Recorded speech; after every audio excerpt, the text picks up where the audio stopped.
Last week, we rounded Cape Scott and tucked into Sea Otter Cove on the northwestern coast of Vancouver Island. We spent the night being jostled by surprising gusts, but come morning, things had calmed down and we left early, eager to keep sailing south.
What a beautiful morning! Here we go, day 2 on the west coast. We got up at 7 in the morning because the wind is going to increase from now on, but yeah, not really according to forecast. It is milder than it was predicted, which is very pleasant. Engines off. We're doing 4.5, 5 knots. That's good with me. And now we have outflow coming from Vancouver Island, which I also didn't expect. Yeah, we have to get to know it all. Fog bank, pretty persistent. It's right there, just waiting to get its ground back. But yeah, the winds are just pushing it off slightly. And we have clear horizon ahead. It's going to be a 25 nautical mile day. And now I'll have coffee number 2 and a slice of bread with marmalade.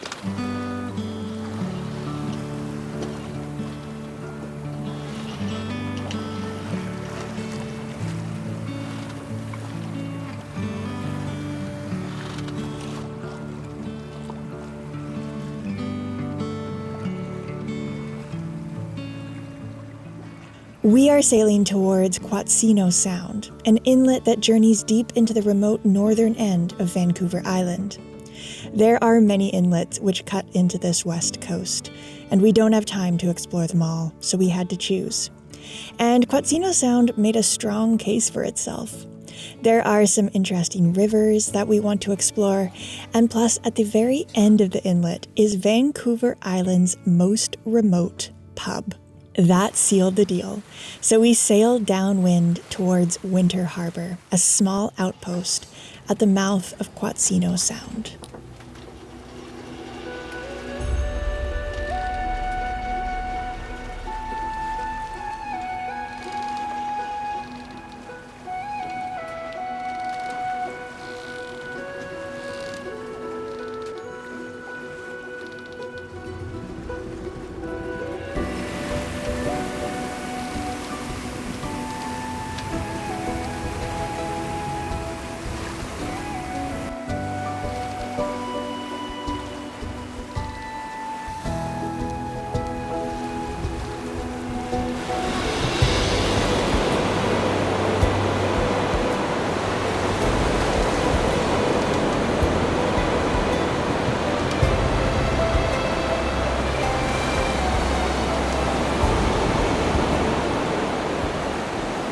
Here we go.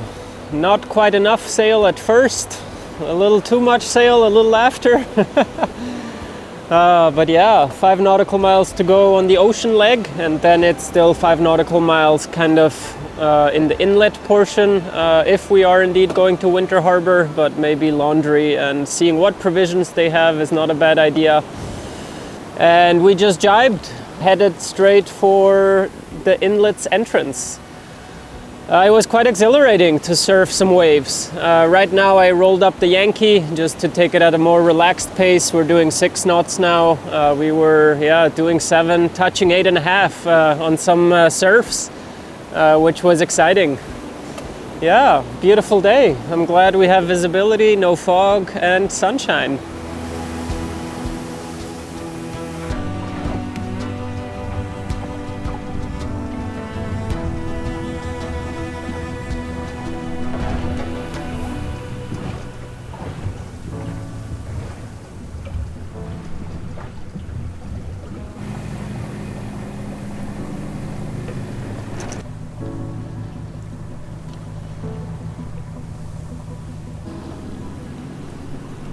What a morning. It was really beautiful out there and the sailing was so lovely. The boat did so well. It just felt so solid and stable. I mean, it's not like there was a ton of swell, but there was enough that, you know, if we were on Magic Carpet 1, we would have been quite uncomfortable, but it was a really comfortable ride. I definitely did not sleep well at all last night. Sea Otter Cove, where we were anchored, was supposed to be quite a well-protected anchorage, and I think it is if you are a motorboat with a shallower draft, but it's a very shallow bay, and so we were only able to just go like into the very sort of entrance of it. We weren't able to really progress into the full protection of the bay, and so it got pretty windy and pretty choppy last night, and I didn't sleep super well, and then early morning. But anyway, pulled myself together. We're going into a dock now. We are going to Winter Harbor.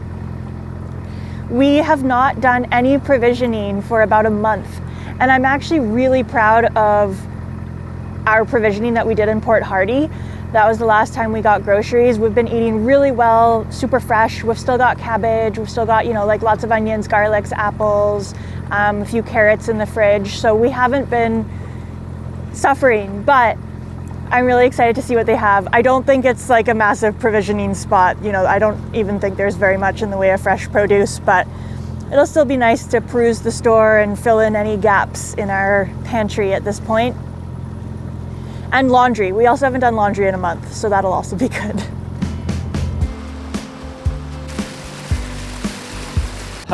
We still have lots of seafood though. Yeah, lots of salmon and lingcod to get through.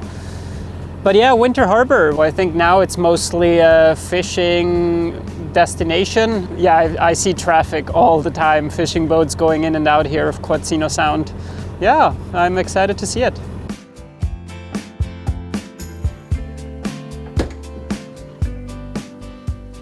That was maybe one of the warmest welcomes we've had in a harbor. That was so sweet. So there's all these different harbors along the shoreline, and on Navionics, several of them were marked as public. And so we were just like, okay, well, we'll just pick one. Came up, and as we approached, I'm like, I don't know if this is a public dock. Like, it seems maybe more like a private dock, so we weren't really sure. And then we walked up to go find someone to talk to, and this guy, Wayne, was there. He was so nice. It's his dock, I think, but it's also kind of a public dock. Like, he, you know, lets people come in. And we were asking him about the store here because we heard that they don't have a ton of fresh stuff, and we were wondering like what fresh stuff they do have. And he's like, honestly, they don't have a lot, but here, I just had a charter that I was hosting, and they left behind a bunch of fresh veggies. So he just gave us 2 bags full of fresh vegetables. So nice of him. I can't believe it. He wouldn't let us pay for them. Oh, I see an avocado in there. Yeah, what? There's an avocado, there's little cucumbers. I made this bread this morning, so we're gonna bring him some of it. Nice. Thank you. Yeah. Put all this away.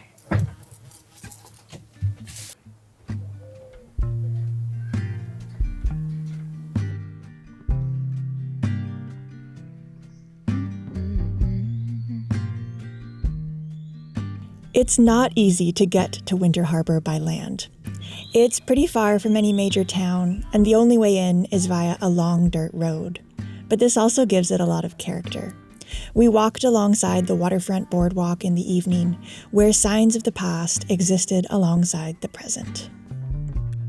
Free pass, you don't even have to ask to be the cat in the sun. Someday I will see the whole. What is going on here? Ah.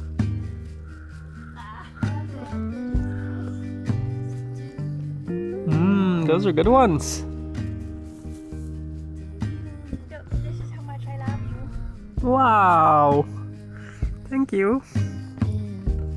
Be the cat in the sun.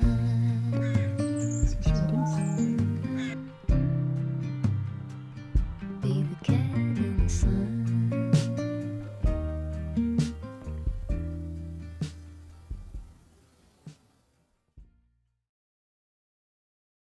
Good morning. We left Winter Harbor a little while ago and now we are just motoring down Quatsino Sound.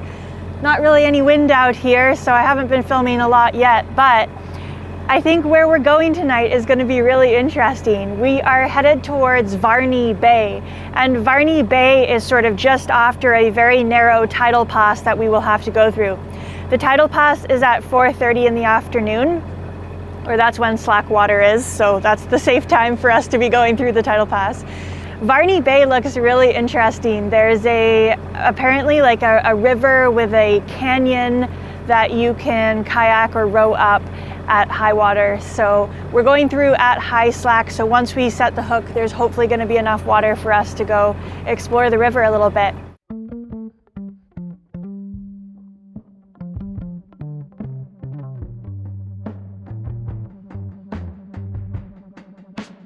Born over a fault line, bad teeth and worse habits, high heels in a trailer. If you want it, you should have it. Cracking like a glacier.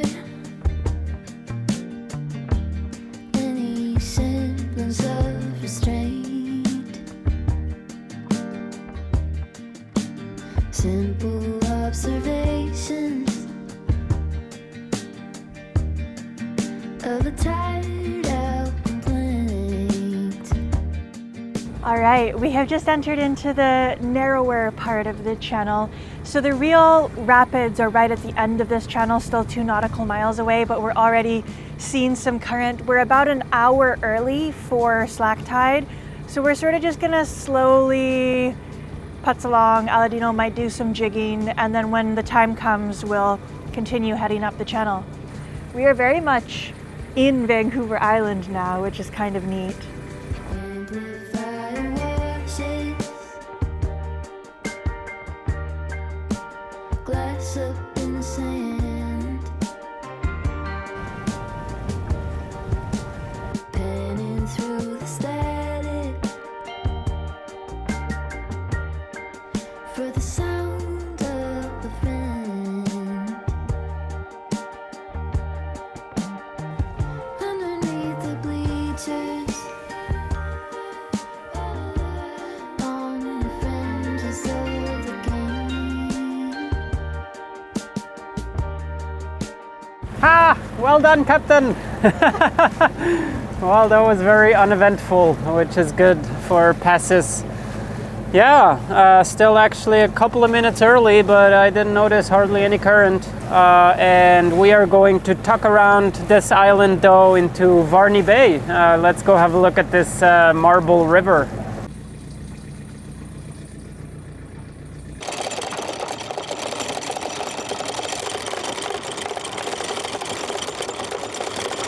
Safely anchored in Varney Bay, we set out to explore the river.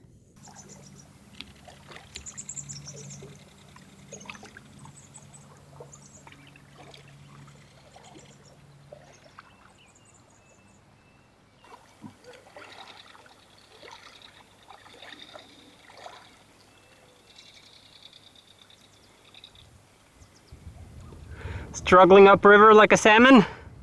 I just found the magical back eddy. Look at this. Yeah, now we're going with it for a little bit. This is cool. This is stunning.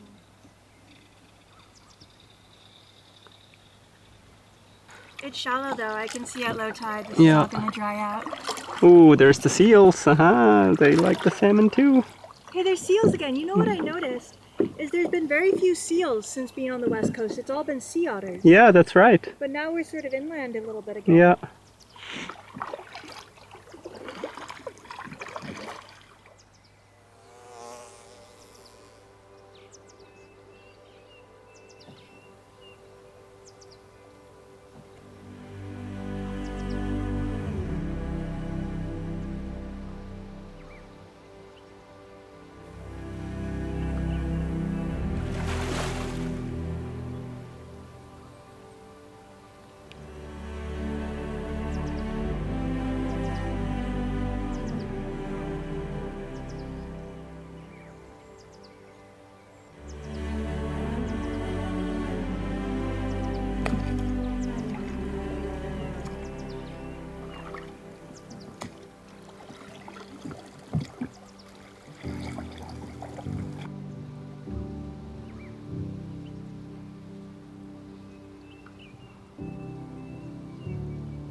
Up ahead, the river darkened.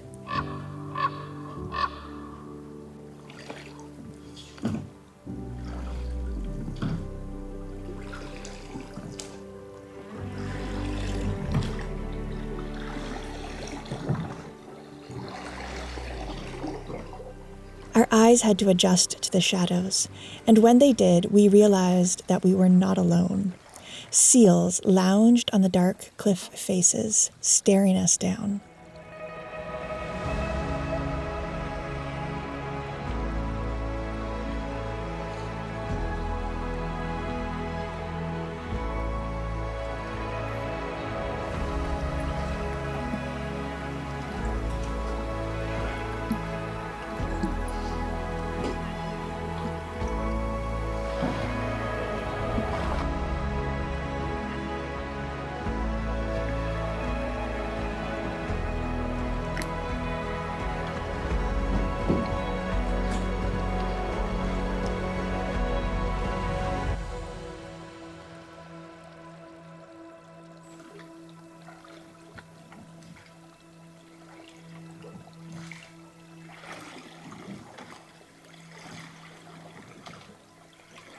You can see the current gets quite a bit faster, so this might be the turning point.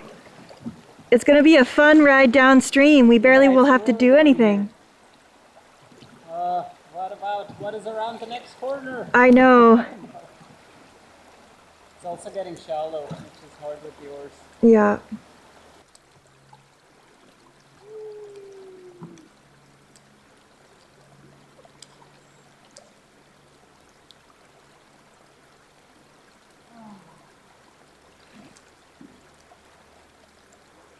I wish the entire river was this strong now. It's time to return.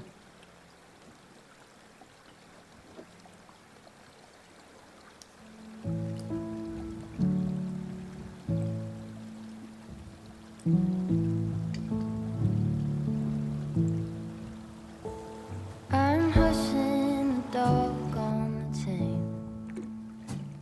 I'm lining up stones on the edge of the bank.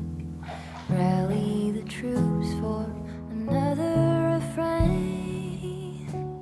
I sing this softly to myself. I sing this softly to myself.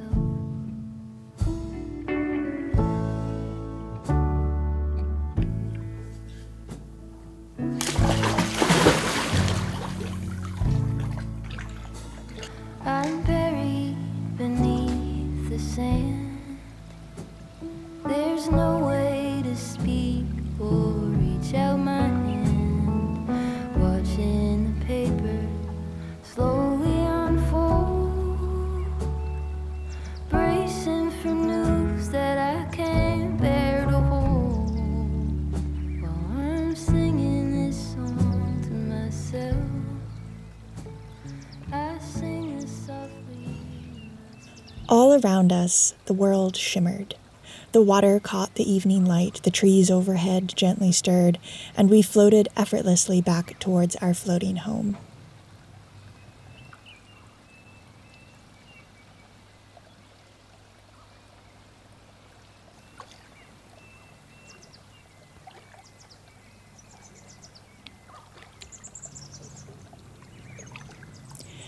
In a moment of realization, I looked around and thought about how far we were from the years spent in the boatyard.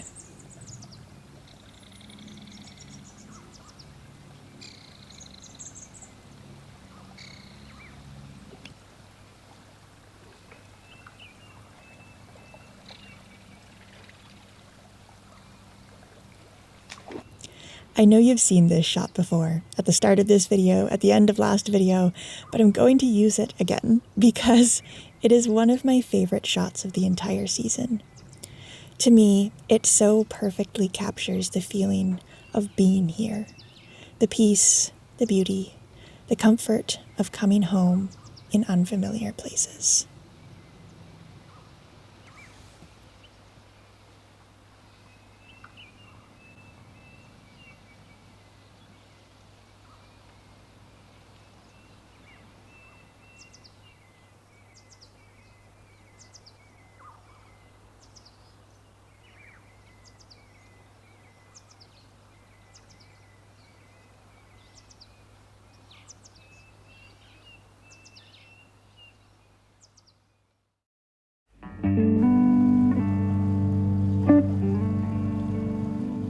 Join us next week as we travel to the very end of this inlet, to a very small logging town named Holberg, which contains Vancouver Island's most remote pub.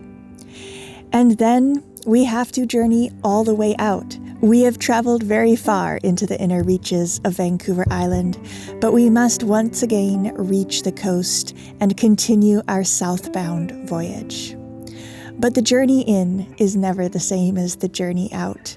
We see new things, and we experience some more of the fog that Vancouver Island is famous for. After that, we round Brooks Peninsula. That will be a really, really fascinating voyage because it requires some careful planning. Brooks is a really interesting spot because it's geologically quite unique from the rest of Vancouver Island. It also has the highest cougar population around these parts.